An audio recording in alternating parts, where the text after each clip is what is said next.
Indahnya hidup pada memberi, semakin kaya. Mencari rezeki serta meneruskan kelangsungan hidup.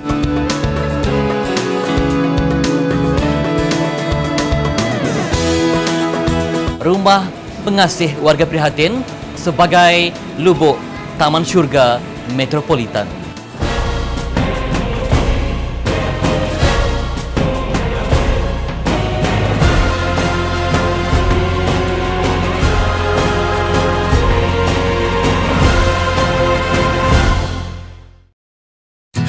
Kota yang menyimpan 1000 citra kehidupan. Kota yang melimpahkan rentak kehidupan insan. Kota yang menjadi sarang pemuja cita-cita. Kota untuk berkarya. Assalamualaikum warahmatullahi wabarakatuh. Nama saya Saiful bin Nang, salah seorang dari 20 pengasas Rumah Pengasih Warga Prihatin dengan portfolio khusus untuk pembangunan wakaf enterprise untuk Rumah Pengasih Warga Prihatin. Berpaksikan Al-Quran dan Sunnah, sebuah organisasi telah dibina. Berbatu asaskan kasih sayang sesama manusia, sebuah pertubuhan telah diwujudkan. Dengan niat yang ikhlas untuk membantu insan yang kurang berkemampuan meneruskan kelangsungan hidup. Indahnya hidup pada memberi, semakin kaya. Namun bukanlah kekayaan yang menjadi tumpuan dan juga matlamat. Sebaliknya, bahagia, rahmat dan redha ilahi yang menjadi rujukan dan sumber inspirasi utama. Dan kita berbangga di sebalik zaman yang semakin materialistik, zaman yang semakin mencabar, kompetitif, masih ada insan yang berjuang dengan sedekah dan juga wakaf, mewakafkan diri segenap apa yang ada demi kebahagiaan bersama. Dan itulah yang menjadikan Rumah Pengasih Warga Prihatin sebagai lubuk Taman Syurga Metropolitan. Berilmu dan beramal, itulah teras kehidupan mereka untuk mengecapi kemanisan hidup, dunia dan akhirat. Pada tahun 2005 dahulu, sekitar 200 orang berkumpul untuk menghasilkan ataupun menerbitkan idea penubuhan sebuah rumah kebajikan seperti Rumah Pengasih Warga Prihatin yang tidak perlu meminta derma dan mempunyai satu sistem yang mapan dan mandiri. Tetapi selepas penubuhan ataupun daripada peringkat idea masuk kepada peringkat pelaksanaan, sekitar 180 orang daripada 200 itu berputus asa. Jadi tinggallah kami yang 20 orang ini meneruskan lagi visi dan juga misi untuk menubuhkan Rumah Pengasih Warga Prihatin seperti bagaimana yang adanya pada hari ini. Melentur bulu, biarlah dari rebungnya. Itulah prinsip yang diterapkan dalam sistem pendidikan Rumah Pengasih Warga Prihatin. Bagi pendidik Rumah Pengasih Warga Prihatin, usia muda itu adalah waktu terbaik untuk menerapkan ilmu dan sasiah ke dalam jiwa anak-anak ini. Bismillahirrahmanirrahim. Nama saya Nur Hazidah binti Muhammad Nur. Saya di sini Rumah Pengasih Warga Prihatin sebagai murabiah dan sebagai guru juga, dan sebagai ibu bapa angkat juga kepada anak-anak kepada Rumah Pengasih Warga Prihatin. Banyak sebenarnya pengalaman yang pahit manis dalam bersama-sama mendidik anak-anak ni. Kalau dari segi pengalaman manisnya, kita boleh nampak dari segi perkembangan anak-anak daripada konsep pendidikan tu, macam mana disalurkan kepada anak-anak tu, daripada akhlak yang kita terima anak-anak ni rata-ratanya latar belakangnya bukan semuanya dari kalangan yang baik-baik belaka. Ada anak-anak di kalangan yang kita terima tu adalah anak-anak yatim dan anak-anak yang bermasalah. Memang kita akui benda tu, anak-anak yang terbiar di luar, tapi apabila dia menunjukkan suatu islah yang sangat baik, kalau dimaksudkan dengan islah tu dari segi istilah Arabnya islah lah, kalau dari istilah bahasa Melayunya adalah perubahan kepada kebaikan tu, yang itu membuatkan hati meruntum hati kita lah, yang menyebabkan kita rasa sangat berbahagia apabila akhlaknya berubah daripada yang tidak baik kepada yang lebih baik. Tanpa mengira latar belakang, semuanya menikmati pendidikan yang sama demi sebuah kecemerlangan. Rumah Pengasih Warga Prihatin ini dia unik. Dia tidak seperti kebanyakan rumah-rumah kebajikan yang lain untuk pelindungan anak-anak yatim dan juga asnaf, kerana ia melibatkan satu institusi untuk membangunkan akhlak dan juga ketamadunan berdasarkan pengembalian sandarannya kepada Al-Quran dan juga Sunnah. Jadi kita 20 pengasas yang pertama ini berpadu dan menyatu supaya kita mampu untuk membangkitkan semula ketamadunan yang hilang sebelum ini dengan satu prototipe komuniti yang kecil, iaitu pada permulaan dahulu kita bermula dengan sekitar 60 orang saja dengan overhead yang rendah sekitar RM15,000 untuk setiap bulan, tetapi pada hari ini kita berkembang selepas 10 tahun menjadi sekitar 230 orang keseluruhan warga yang terdiri daripada anak yatim, asnaf, juga orang kurang upaya, ibu tunggal, ibu tinggal dan juga pelbagai lagi kategori masyarakat yang berlindung di bawah satu ataupun nama sebuah keluarga besar, iaitu Rumah Pengasih Warga Prihatin.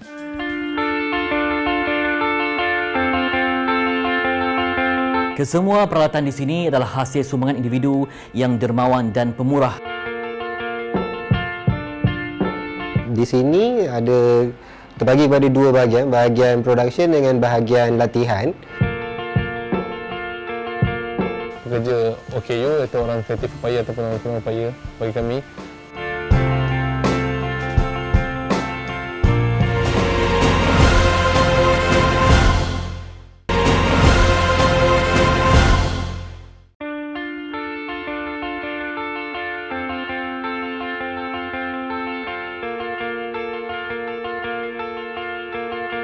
Kalau kita lihat RPWP ini sebagai satu pekerjaan, maknanya kita akan berkata kepada diri kita sebenarnya kita bekerja selama 22 jam ataupun 20 jam setiap hari. Tetapi apabila kita melihat Prihatin ini sebagai keluarga kita, sekiranya kita balik daripada kerja, kita juga spend masa dengan keluarga. Bezanya cuma keluarga kita ini besar. Jadi sebenarnya tidak ada isu tentang quality time tu, kerana seperti saya sendiri secara peribadi, isteri saya, anak-anak saya, semuanya kita gaulkan juga di dalam komuniti yang sama. Jadi apabila siangnya kita bekerja, kita menjalankan perniagaan dengan niat perniagaan itu mampu untuk mendatangkan untung agar anak-anak yatim ini, asnaf-asnaf ini mampu kita bela walaupun tanpa kita bukakan tabung-tabung di mana-mana meminta-minta dan menjaja cerita-cerita simpati. Jadi itulah yang kita bila balik saja di sini sebenarnya kita jumpa keluarga kita semula. Dan cukup-cukup sebenarnya untuk keperluan biologi kita, untuk kita tidur sehari 4 jam. Dan itulah yang berlaku setiap hari.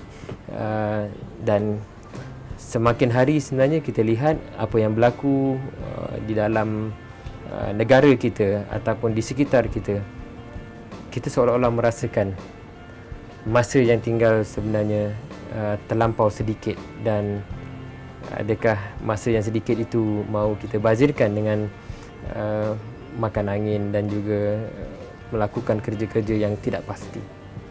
Sesungguhnya, emas dan permata itu hanyalah mainan duniawi semata-mata. Segunungan harta, jika tidak dimanfaatkan, maka tiadalah artinya. Setiap pemberian yang diterima akan dimanfaatkan sebaik mungkin, sama ada wang maupun peralatan, semuanya demi kesejahteraan setiap penghuni Rumah Pengasih Warga Prihatin. Kesemua peralatan di sini adalah hasil sumbangan individu yang dermawan dan pemurah, kerana matlamat jangka panjang mereka untuk memastikan tempat ini sebagai lubuk latihan dan gedung rezeki untuk golongan OKU dan ibu tunggal mencari rezeki serta meneruskan kelangsungan hidup. Pakaian ini amat istimewa untuk kegunaan harian dan pada majlis tertentu. Bismillahirrahmanirrahim. Saya Alif Al-Amin bin Abdul Rahim. Sekarang ni saya bertugas untuk menguruskan bengkel jahitan Akademi Insan Prihatin ni lah. So saya di sini ada terbagi pada dua bahagian, bahagian production dengan bahagian latihan. Di mana latihan tu kita jalankan hujung minggu dan kita buka kursus jahitan kepada umum lah, kepada orang awam. So macam production ni memang kita eksklusif untuk brand kita sendiri iaitu sarcastic.com. Macam bengkel jahitan ni 100% apa yang ada di sini, daripada mesin, karpet, lampu, kipas, apa yang segala-galanya lah yang ada kat sini, semuanya hasil daripada sumbangan orang ramai, iaitu sumbangan wakaf daripada orang ramai. So total kita ada mesin kat sini lebih kurang dalam 24 biji. Petugasnya kat sini ibu-ibu kita ada 3 orang. Seorang ketua jurulatih untuk pakaian lelaki, seorang lagi macam Umi Pa dia ketua jurulatih untuk jahitan perempuan. Macam Kak Asma ada bertugas bahagian pengurusan keseluruhan dan juga akaun, admin dan Amilah, admin dan akaun. Macam Zahid ni kita punya master cutter dan juga trainer untuk t-shirt production. Assalamualaikum warahmatullahi wabarakatuh. Nama saya Mariam binti Muhammad Ilyas. Saya salah seorang wakil sukarelawan Rumah Pengasih Warga Prihatin. Tugas saya di bengkel jahitan ini adalah salah seorang tenaga pengajar untuk pelatih modul pakaian lelaki. Dan kami di sini ada modul pakaian wanita juga. Saya salah seorangnya. Peringkat awal memang sebelum ada bengkel ni, saya memang dah jadi sukarelawan untuk Rumah Pengasih Warga Prihatin. Pada tahun ni ditubuhkan bengkel ni melalui SNAP. Kami di bawah SNAP untuk bahagian latihan. Jadi secara tak langsung apa yang kemahiran yang saya ada, saya salurkan di dalam bengkel ni lah untuk mengajar anak sendiri, terutamanya di bawah jagaan kami, anak yatim, asnaf, dan peserta yang belajar dari sekitar sini dan tempat-tempat lain lah. Setiap orang berhak untuk menikmati potensi dan mengasah bakat masing-masing, termasuk individu yang kurang upaya. Dan saya bersama dengan 3 warga OKU Pekat Bisu, iaitu Syakir, Fawaz dan juga Imtiaz yang bekerja di bahagian percetakan. Di sini mereka begitu komited untuk mencari rezeki dan membina kehidupan yang penuh harmonis dan sejahtera. Sungguh pun kurang sifat dan panca indera mereka, namun semangat untuk mencari rezeki tetap tinggi dalam diri. Bismillahirrahmanirrahim. Nama saya adalah Muhammad Akmal Ashraf bin Muhammad. Jadi saya sebagai memegang jawatan sebagai art director di bahagian sarkastik ni. Jadi saya mengelola dan juga saya mengurus juga. Jadi bahagian printing t-shirt ni saya ambil beberapa pekerja daripada pekerja OKU, iaitu orang kreatif upaya ataupun orang penuh upaya bagi kami. Bagi kami, mereka ada peluang yang perlu kita berikan. Jadi mereka juga layak untuk mendapat apa orang panggil peluang untuk peluang pekerjaan dan untuk menunjukkan potensi pada diri yang ada dalam diri mereka. Jadi kita beri peluang kepada mereka dan kita nampak hasil dia. Jadi pada mulanya daripada seorang, akhirnya berkembang kepada 4 orang pekerja OKU kami adalah. Dan mereka memiliki kreativiti dan daya fokus yang tinggi. Jadi kita berikan galakan kepada mereka. Jadi kalau sebelum ni company kami iaitu Sarcastic, sebelum ni kalau kita lihat perkembangan Sarcastic daripada online business kepada retail, retail punya konsep yang kita nampakkan dia merupakan satu pembangunan secara berperingkat lah. Kalau dulu kita ambil order daripada orang lain dan akhirnya kini kita memiliki kekuatan untuk menghasilkan t-shirt sendirilah. Jadi daya pemacu dalam bahagian production ini adalah daripada pekerja-pekerja OK itu sendirilah saja.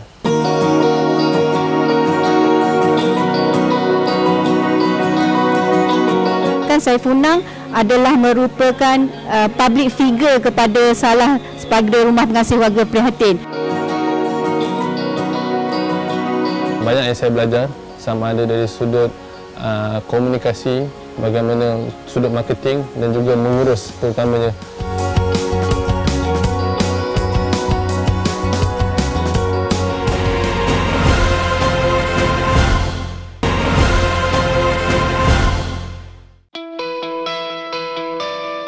Sesungguhnya, kuasa yang ada pada seorang pemimpin itu adalah anugerah Allah yang Maha Kuasa.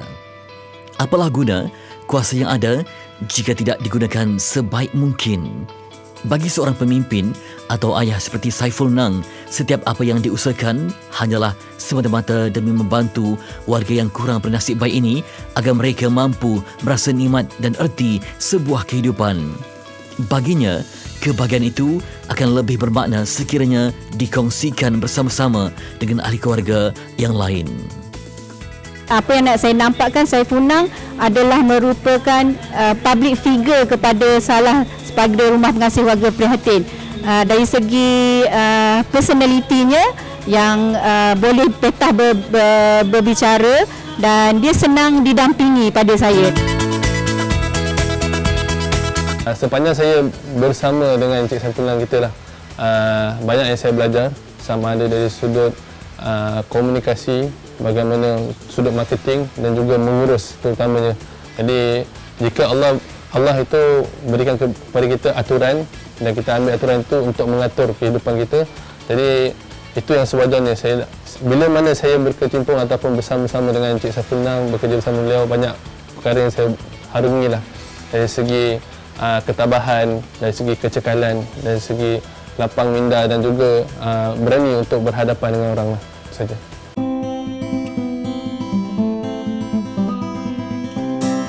Biarpun hidup dilimpahi kerlipan neon yang bercahaya memukau pandang, namun bukan itulah yang dicari. Nadi kehidupan insan yang ingin diterokai.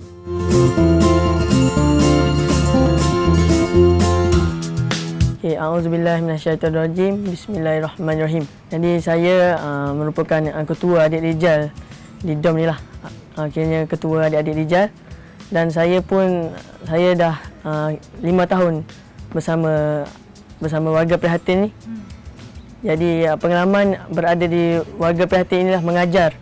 Pengalaman tu mengajar saya bagaimana untuk saya menyelesaikan masalah harian lah. Jadi apa yang saya nampak kat Saiful seorang baiklah, seorang yang baik, dan di mana Ayah Saiful juga memberikan ilmu kepada kami. Contohnya ilmu fotografer. Jadi kat situ dia mengajar kami lah. Ibarat kalau kita tengok di syurga ada sungai-sungai yang mengalir. Jadi sungai ni air dia akan turun ke bawah. Jadi apa yang saya nampak kat Saiful, dia turunkan ilmu dia tu kepada adik-adik. Kalau kita tengok mana ada sungai yang tiba-tiba naik atas. Jadi kat situ juga Ayah Saiful akan turunkan ilmu lah kepada saya dan kepada kami semua lah. Jadi kat situ saya nampak Ayah Saiful dia tidak lokek lah dengan ilmu tu sendiri. Solat berjemaah memperkuat batin dan rohani. Nama saya Abu Rijal bin Masduki.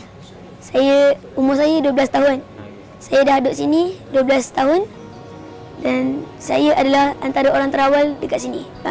Kami semua puasa sunat selama Isnin dan Khamis. Jadi kami tergolong daripada dua bahagian. Satu lagi bahagian akademik, satu lagi bahagian kemahiran. Yang bahagian kemahiran itu akan dilonggarkan, dan jika bahagian kemahiran itu tak larat ke ataupun lapar, mereka semua boleh buka. Tentang Saiful ni, setiap kali dia mengajar, dia akan ceritakan pengalaman. Asal belajar je dia akan ceritakan pengalaman. Jadi saya nampakkan Ayah Saiful ni dia seorang berpengalaman lah. Jadi apa yang saya dapat dengan pengalaman Ayah Saiful itu, saya akan cuba jadikan Ayah Saiful ni mentor untuk saya terus menjaya di dunia dan di akhirat. Setiap aktiviti yang dijalankan di rumah pengasih warga prihatin akan diselitkan dengan teras iman sebagai paksi utama. Tentang Ayah Saiful sendiri, dia seorang yang ambil berat lah tentang anak-anak dia dan tegas dalam membaiki akhlak-akhlak anak-anak dia. Ayah Saiful juga banyak mengajar anak-anak di sini tentang Al-Quran dan pelajaran-pelajaran yang lain lah. dan banyak membimbing anak-anak di sini. Ayah Saiful ni still senyum, happy selalu. Melalui konsep berjemaah dan menolak sifat berpuak-puak dalam melaksanakan suatu pekerjaan, Rumah Pengasih Warga Prihatin dilihat mampu menjadi sebuah teduhan yang kuat dan teguh untuk memayungi insan. Harapan kami sebenarnya, kami berharap agar masyarakat yang sudah romat dalam keadaan yang kucar kacir sekarang ini mampu kembali semula kepada asas Islam yang bukan sekadar di atas tikar sembahyang, tetapi mereka bawa disiplin dalam solat itu ke dalam disiplin pelaksanaan harian itu. Sekiranya mereka itu mampu untuk taat pada Allah, mereka juga mampu untuk membangunkan institusi-institusi yang mereka wakili itu. Dan kita nak nampakkan kepada dunia bahawa we don't have time, we don't have much time. Jadi apa yang kami buat ini hanyalah sekadar satu komuniti kecil dengan satu prototipe kecil, dengan satu sistem yang kecil untuk mengenali satu dunia yang besar. Dan insya-Allah kami sangat berharap dengan dan sangat berdoa apa yang berlaku di sekitar kita dengan perpecahan dan perbalahan di antara pelbagai pihak, perpecahan bangsa, perpecahan dalam ideologi agama yang berfirqah-firqah, kami harap dan kami sangat-sangat berdoa dengan kembalinya mereka kepada Quran dan Sunnah itu, semua itu mampu dijadikan satu semula.